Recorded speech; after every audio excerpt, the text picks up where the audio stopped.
종려주일이라고 그랬죠? 여기 다 써있으니까 다 아시겠죠? 다음 주는 무슨 주간이에요? 고난주간입니다. 고난주간이 시작이기도 합니다. 오늘이 예수님이 예루살렘 입성부터 고난의 과정을 말하죠. 이번 한 주간에 예수님의 십자가를 우리는 묵상하면서 거룩하고 경건하게 한 주를 지내야만 할 것입니다. 금식도 한 끼라도, 최소한 한 끼라도 하시고, 예수님의 그 고통을 생각하면 우리도 조금이라도 그 고난을 동참을 하는 의미에서 금식을 하는 겁니다. 지금으로부터 약 2700여 년 전 이사야 선지자는 메시아의 탄생을 예언했었죠. 우리 성경에 이사야서에 예언을 하셨습니다.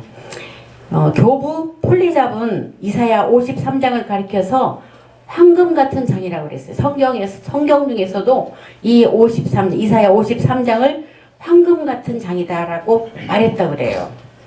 그리고 주석가 델리치는 구약 성서 예언의 가장 중심부요, 가장 깊고 높은 그런 장이라고 그랬어요. 그리고 메시아를 작곡한 핸델 알죠? 대학생들. 핸델은 이사야 53장을 말씀을 순환의 어린 양이라고 그런 제목으로 작곡을 했습니다. 작곡하던 중에 펜을 탁 멈추고 나는 세상죄를 지고 가는 하나님의 어린 양을 보고 있습니다. 예수님을 상상으로 보는 거죠. 보고 있습니다라며 울었다 그래요. 작곡 중에 예수님의 그 고난을 생각하면서 울었다 그래요. 그리고 헬리나우엔 알죠? 헬리나우엔은 이사야 53장에 나타난 고난받는 예수님을 상처받은 치유자의 모습으로 우리를 구원하고 계신다라고 말했다고 합니다. 우리는 고난받은 예수님을 뭐라고 말씀하시겠습니까? 각자 생각해 보세요. 우리가 먼저 예수님의 출생과 환경의 비천함을 우리가 한번 살펴보겠습니다. 우리 본문에도 나왔듯이 예수님은 연한 순같이 마른 땅에서 나온 뿌리 같다고 그랬어요. 마른 땅에서 옥토밭이 아니고 마른 땅에서 나온 그 연한 순과 같다고 그랬습니다. 요즘 봄이라 새싹이 나오죠? 제가 새벽 6시에 일어나가지고 나가서 운동을 공원에 가서 하거든요. 근데 나무에 새싹이 나오고 땅에서 또 새순이 올라오더라고요. 봄이 되면 그 식물이 새순이 나오는 것을 볼 수 있는데 어때요? 밟으면 너무 연하고 순해가지고 밟으면은 뭉개지겠죠. 그죠? 그래서 아주 연약한 그런 쉽게 뭉개질 수밖에 없는 그런 예수님이 그렇게 태어나셨어요.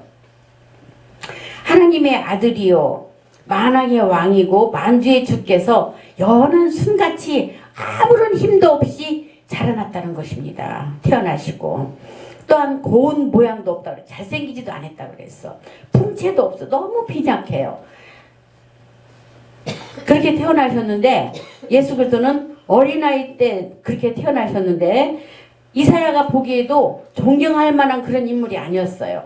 아니고 가장 평범한 인간으로 주님은 태어나셨다고 그랬어요. 정말 보잘것없는 그냥 평범한 그런 사람으로 태어났죠. 예수님이 태어나실 때는 누가복음 2장 4절에 7절을 보면 요셉도 다윗의 집, 요셉은 예수님의 아버지 요셉을 말합니다.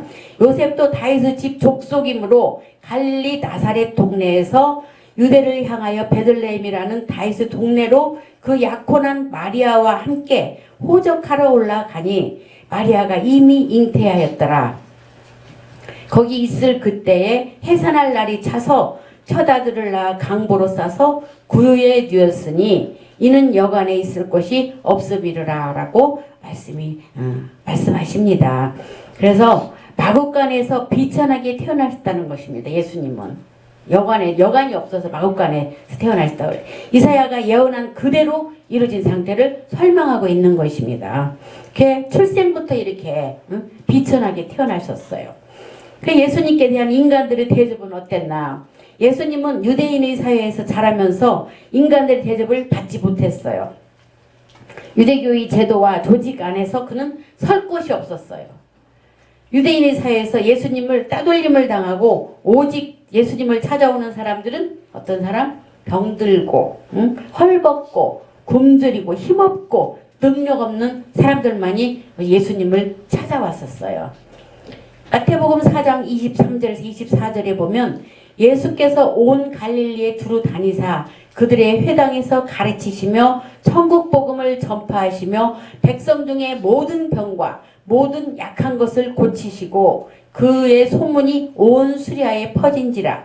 사람들이 모든 앓는 자 곧 각종 병에 걸려서 고통당하는 자, 귀신 들린 자, 간질하는 자, 중풍병자들을 데려오니 그들을 고치시더라고 성경에 나와 있습니다.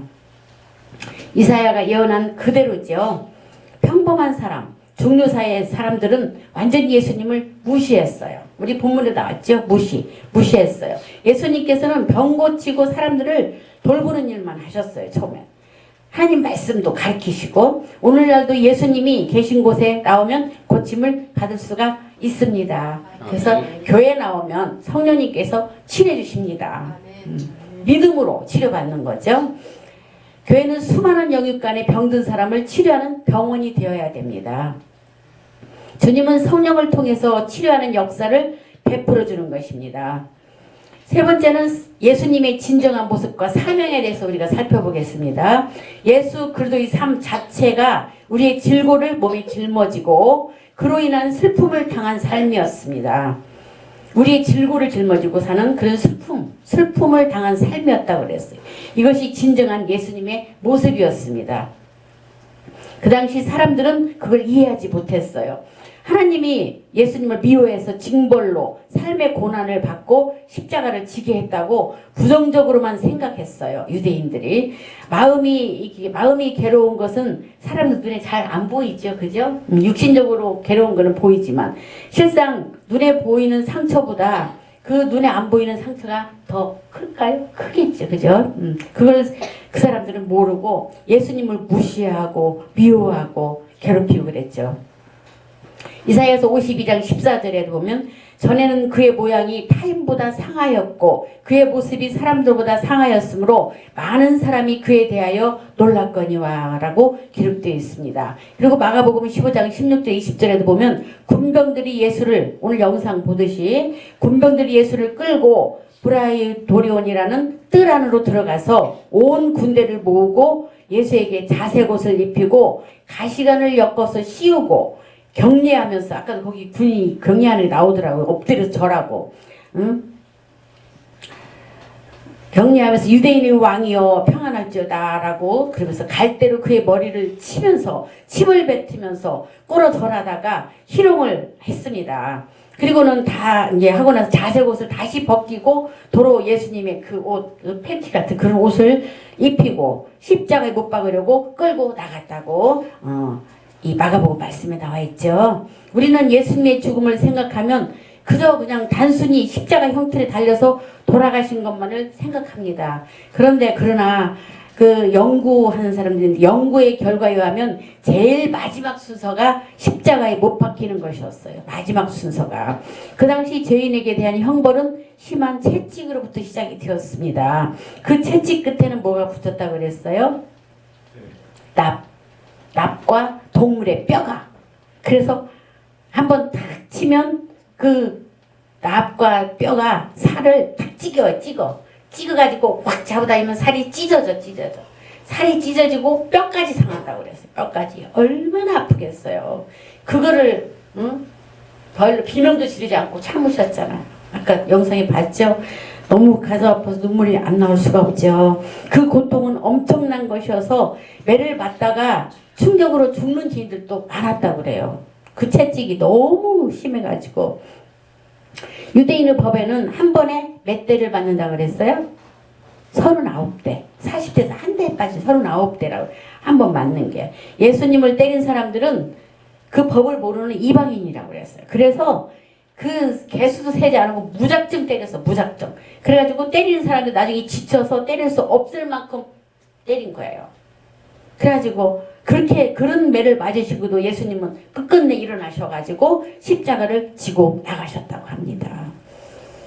바울도 맞았죠? 39대씩 5번을 맞았다고 그랬어요. 사도 바울도. 그러한 고통 가운데 자신이 못 박힐 무거운 그 나무를 끌고 사형당할 장소로 이동을 해야 하는데 그걸 끌고 예수님은 골고다 언덕길을 가신 것입니다. 우리가 이사야 53장을 읽을 때 또는 예수님에 대한 사건을 읽을 때마다 늘 알아야 될 것은 예수님은 누구를 대신해서 돌아가셨어요? 나를 대신해서. 그걸 생각해야 돼요. 나를 대신해서 고난당하시고 죽으셨다는 거. 나 때문이라는 것을 잊지 말아야 됩니다.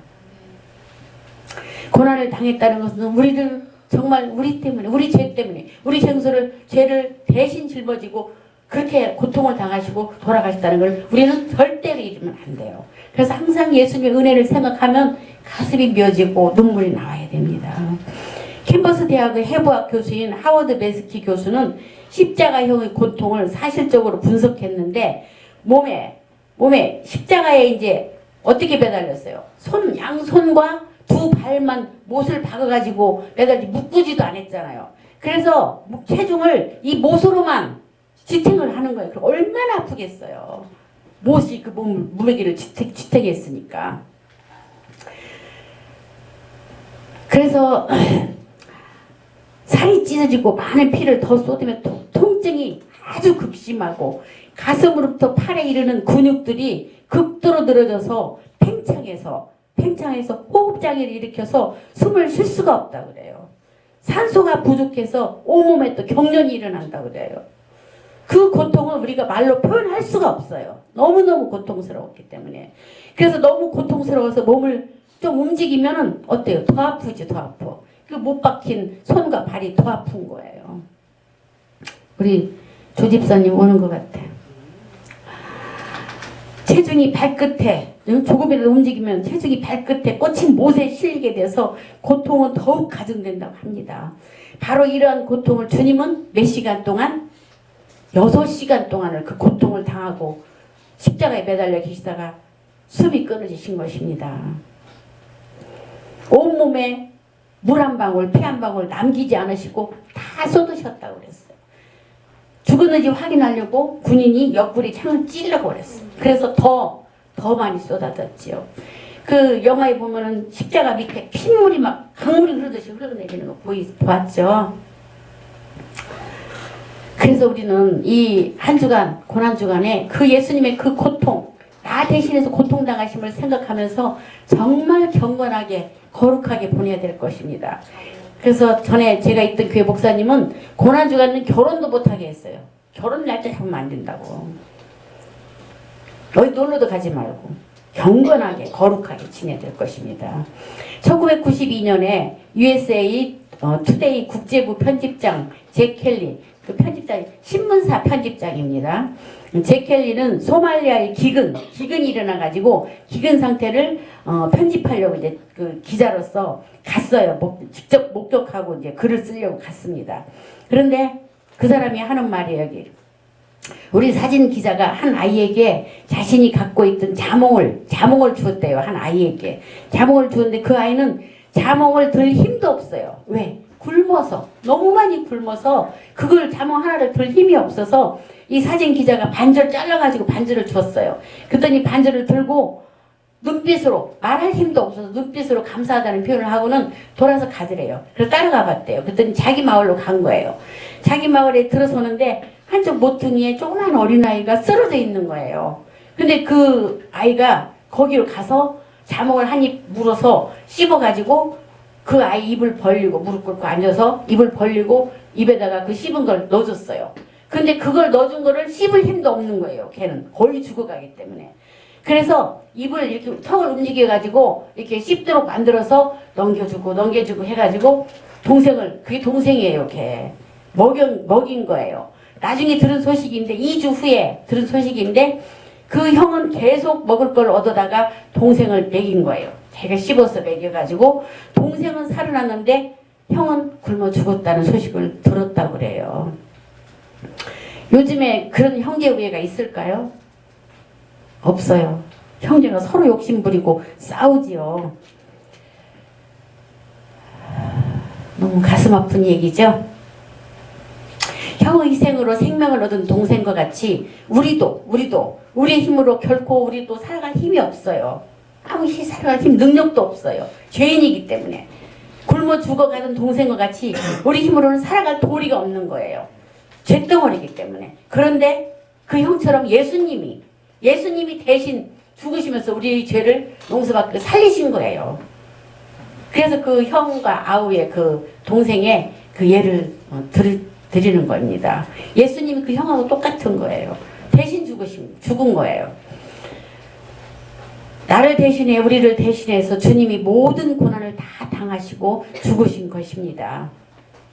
그러니 우리는 주님의 그 대속의 삶과 그 은혜를 통해서 정말 아무 대가도 없는 그런 구원받은 우리의 생명입니다. 우리의 생명입니다. 네 번째는 예수님의 대속의 삶과 고난의 의미를 한번 생각해 보겠습니다. 예수님의 대속의 삶과 고난의 의미는 이사야 53장에서 볼 수 있죠. 그죠? 그는 우리를 위해 찔렸다고 그랬어. 찔림을 당했다고 그랬어. 찔렸다고. 말씀. 그가 찔림은 우리의 허물을 인하. 우리의 허물. 이라며 머리는 가시 면류관을 찔리고 손발도 못으로 찔리고 옆구리도 창으로 찔렸습니다. 찔림을 당하신 것입니다. 우리 대신. 에베소 2장 1절에서 5절에 보면 그는 허물과 죄로 죽었던 너희를 살리셨도다. 우리를 살리신 거예요. 그때 너희는 그 가운데에서 행하여 세상의 풍조를 따르고 공중의 권세 잡은 자를 따랐으니 곧 지금 불순종의 아들들 가운데서 역사하는 영이라. 예수님이 돌아가시기 전에는 우리도 세상에서 세상의 풍조를 따르고 공중의 권세 잡은 사단들을 따라다니며 불순종 아들 가운데 역사했던 우리들이라는 말씀이에요. 우리도 그 가운데서 우리 육체의 욕심을 따라 지내며 육체와 마음이 원하는 것을 하여 다른 이들과 같이 본질상 진노의 자녀였으니 긍휼이 풍성하신 하나님이 우리를 사랑하신 그 큰 사랑을 인하여 허물로 죽은 우리를 그리스도와 함께 살리셨다고 말씀하셨습니다. 허물과 죄로 우리는 영원히 죽어 있었습니다. 우리 영혼은 죽었었습니다. 그러나 예수님이 십자가에 돌아가심을 해서 우리 영혼이 다시 살아난 것입니다. 새 생명을 얻은 것입니다. 육체만 살아있지 영적으로 죽어 있었잖아요. 이런 우리를 예수 그리스도의 십자가를 통해서 함께 하나님께서 살리신 것입니다. 예수의 죽음, 내 죽음, 예수의 부활, 내 부활로 함께 살려주셨습니다. 허물로 죽은 우리들은 그리스도와 함께 살리셨습니다. 예수 그들을 구주로 믿는 우리들은 모두 다 사망에서 생명으로 옮김을 받았습니다. 살아난 사람입니다. 우리 함께 한번 따라서 해보겠습니다. 나는 영적으로 예수님과 함께 살아났다. 나는 영적으로 예수님과 함께 살아났다. 이거를 시인하세요. 베드로전서 3장 18절에 그리스도께서 단번에 죄를 위하여 죽으사 의인으로서 불의한 자를 대신하셨으니 이는 우리를 하나님 앞으로 인도하려 하심이라. 육체로는 죽임을 당하시고 영으로는 살리심을 받으셨으리라고 말씀했습니다. 예수님은 우리의 죄를 인하여 상해서 그 고통 중에 우리를 이끌고 하나님께로 나갑니다.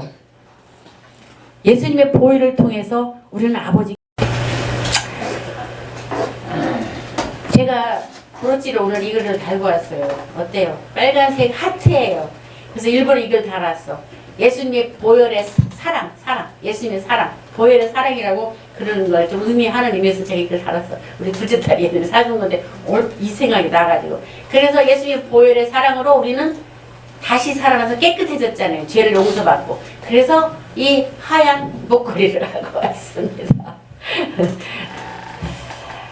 고린도후서 5장 21절에 하나님이 죄를 알지도 못하신 이를 우리를 대신하여 죄로 삼으신 것은 우리로 하여금 그 안에서 하나님의 의가 되게 하려 하심이라고 말씀했습니다. 죄를 알지도 못하신 예수님, 죄는 티끌만큼도 없으신 예수님께서 돌아가심으로 우리가 의인이 된 거예요. 의인이.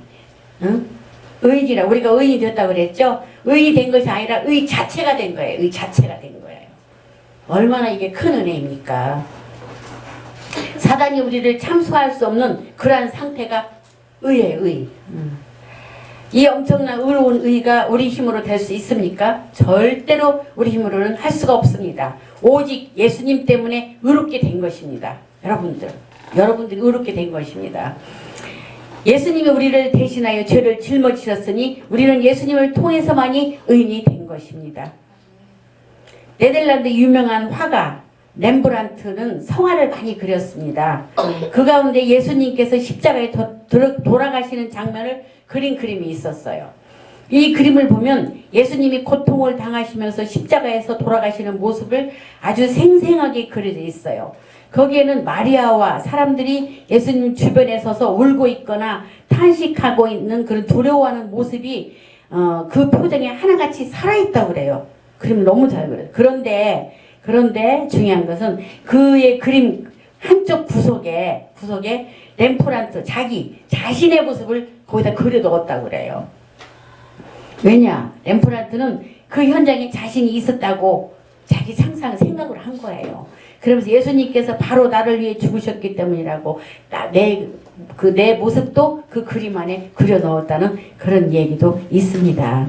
예수님은 이 땅에 사시는 동안 우리의 죄악을 온몸에 짊어지고 그로 인해 슬픔을 당하셨습니다. 그러나 예수님이 고난받으심으로 우리는 죄와 허물에서 해방되고 평화를 얻고 치료와 건강을 얻게 된 것입니다. 예수님의 대속의 삶으로 우리 영혼이 잘됨같이 범사가 잘되고 강건한 축복을 얻게 된 것입니다. 예수님이 채찍에 맞으신 것은 누구의 죄 때문이요? 우리의 죄 때문이죠. 2000년 전에 채찍에 맞으신 예수님은 지금 우리 곁에도 채찍 맞은 모습 그대로 와 계실 것입니다. 우리가 그 약속을 믿고 시인해야 됩니다. 그러면 그대로 이루어질 것입니다. 그 다음에는 예수님의 십자가에 고난당한 총체적인 의미를 살펴보겠습니다. 이사야 53장 6절에 우리는 다 양 같아서 그릇 행하여 각기 제 길로 갔거늘 여호와께서는 우리 모두의 죄악을 그에게 담당시키셨더라고 적혀 있습니다. 우리는 하나님의 길이 아닌 제각각 탐욕의 길로 다 나갔었습니다. 이 모든 죄의 책임을 하나님은 예수님께 짊어지게 하신 것입니다. 예수님께서는 겟세마네 동산에서 기도하실 때 아버지 할 수만 있으면 이 잔을 내게서 옮기소서 그러나 내 뜻대로 마옵시고 아버지 뜻대로 하옵소서라고 기도하셨잖아요. 그 고통을 아시기 때문에 이 잔을 옮길 수만 있으면 옮겨주소서 했지만 그래도 아버지의 뜻대로 하시라고 이렇게 순종하는 마음으로 기도했죠. 고린도전서 1장 29절 31절에 보면 이는 아무 육체도 하나님 앞에 자랑하지 못하게 하려 하심이라. 너희는 하나님으로부터 나서 그리스도 예수 안에 있고 예수는 하나님으로부터 나와서 우리에게 지혜와 의로움과 거룩함과 구원함이 되셨으니 기록된 바 자랑하는 자는 주 안에서 자랑하라. 함께 갖게 하려 함이라. 자랑하라 함께 갖게 하려 함이라고 말씀하셨어요. 우리는 자랑할 게 아무것도 없습니다. 오직 예수님만 자랑해야 돼요. 예수님만. 우리는 영원히 멸망하고 죽을 수밖에 없어도 우리들이 뭘 자랑할 게 있어요. 우리 자신들이 내 욕심만을 따라가면서 사단의 종이 되어서 쫓아내며 살았던 우리들입니다. 그래서 우리는 주 안에서 예수님만 자랑해야 됩니다. 우리가 예수 안에 있으면 예수님은 우리에게 뭐가 지혜가 되시고 의름이 되시고 거룩함이 되시고 구원함이 되시는 것입니다. 그것을 깨닫고 그것을 믿고 그것을 시인하십시오. 예수를 믿고 구원받았다고 하면서 변화를 받지 않은 사람들도 너무 많아요. 세상 사람들과 똑같이 옛사람 모습 그대로 사는 사람들이 너무 많습니다. 구원은 받았는데 변화를 받지 못한 거죠. 거듭나지 못한 거죠. 옛 습관인 거짓말, 못된 짓을 그대로 하고 살고 있는 사람들이 너무 많습니다. 분명히 교회 나가서 기도도 하고 찬송도 하고 구원은 받았는데 변화가 오지 않았던 것입니다. 예수를 믿고 난 다음에는 구원받을 뿐 아니라 꼭 변화받아야 될 것입니다. 그 변화받을 것을 또 나는 변화받을 것이다 하고 믿어야 돼요. 예수님이 날 위해서 십자가 이미 죄와 허물만 청산한 것이 아니라 내 마음속에 있는 미워하는 마음, 또 술 취하는 거, 아편, 중독, 도둑질하는 마음, 욕하는 마음, 모든 그런 나쁜 그런 행동, 생각, 모든 것 그것들이 그리스도 안에서 청산되어 버리고 예수님이 나의 의가 되고 나의 거룩과 성결이 되었다는 것을 믿고 시인하고 말로 하십시오. 그래야만이 변화받을 수가 있습니다. 나는 변화받았다. 예수님의 십자가 보혈로 나는 의인이 되어서 변화받았다. 나는 성결한 사람이다. 자꾸 입으로 시인하십시오. 그래야만이 그대로 돼요. 입 꼭 다물고 그냥 꽁 하고 있지 마시고. 근본적으로 삶이 변해야 되는데 내가 내 입으로 자꾸 시인하고 성령님을 모시고 성령님이 인도하시는 대로 순종하며 살아야 돼요. 그것은 주님이 성령으로 우리를 새롭게 만들어야 되는 것이기 때문입니다. 우리는 그리스도 안에 있으면 새로운 피조물이 되었잖아요. 우리 옛 모습은 지나가 버리고 새 것이 된 것입니다. 이것은 주님의 십자가의 능력이 내 속에 들어오지 않고는 안 돼요. 십자가의 능력이 내 안에 들어와야 돼. 십자가의 능력이 들어오려면 어떻게 돼요? 성령을 모시고 내가 정말 주님을 사랑하며 주님을 믿고 의지하며 주님을 따라가고 주님 말씀대로 순종해야 됩니다. 그러면 성령님이 오셔서 새 사람으로 만들어 주실 것입니다. 성령이 오셔서 우리를 변화시켜야 되지 결코 우리의 힘과 결심으로는 되지 않습니다.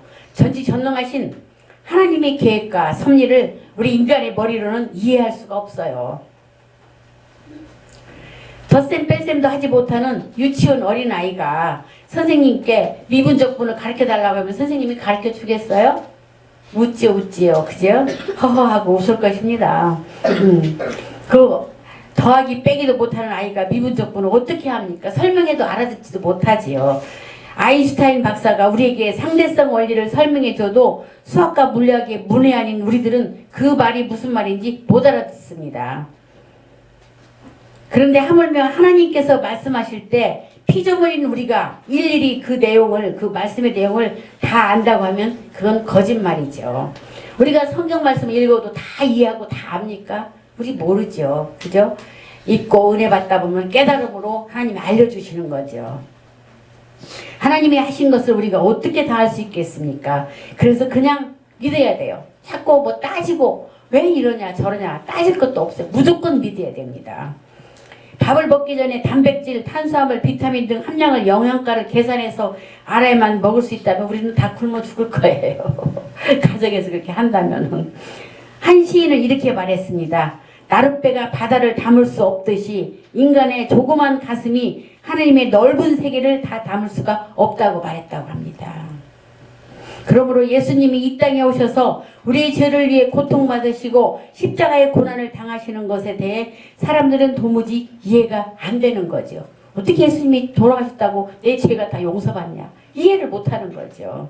그래서 믿지도 못하고 우리는 무조건 하나님 말씀은 믿어야 됩니다.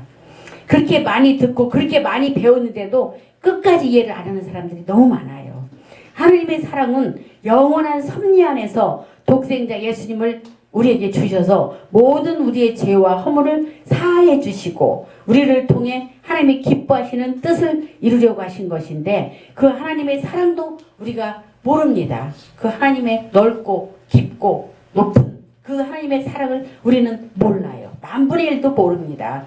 그러므로 하나님이 우리를 택하시고 성령을 보내셔서 우리를 가르치고 또 가르치고 꾸짖으시고 성장하게 만들어 주는 것입니다. 말 안 들으면 하나님이 징계도 하시잖아요.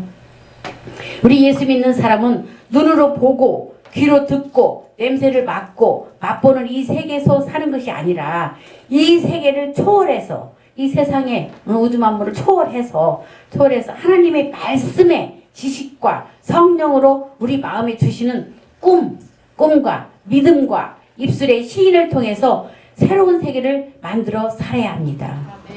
그러므로 우리는 특별한 사람들입니다. 왕같은 제사장입니다. 거룩한 나라입니다. 그의 소유된 백성이 되어서 사는 것입니다. 하나님의 백성이 되어서 사는 것입니다. 동전에 앞뒤가 있어야 돼. 동전이 있잖아요. 한쪽만 있으면 동전 아니죠. 그러듯이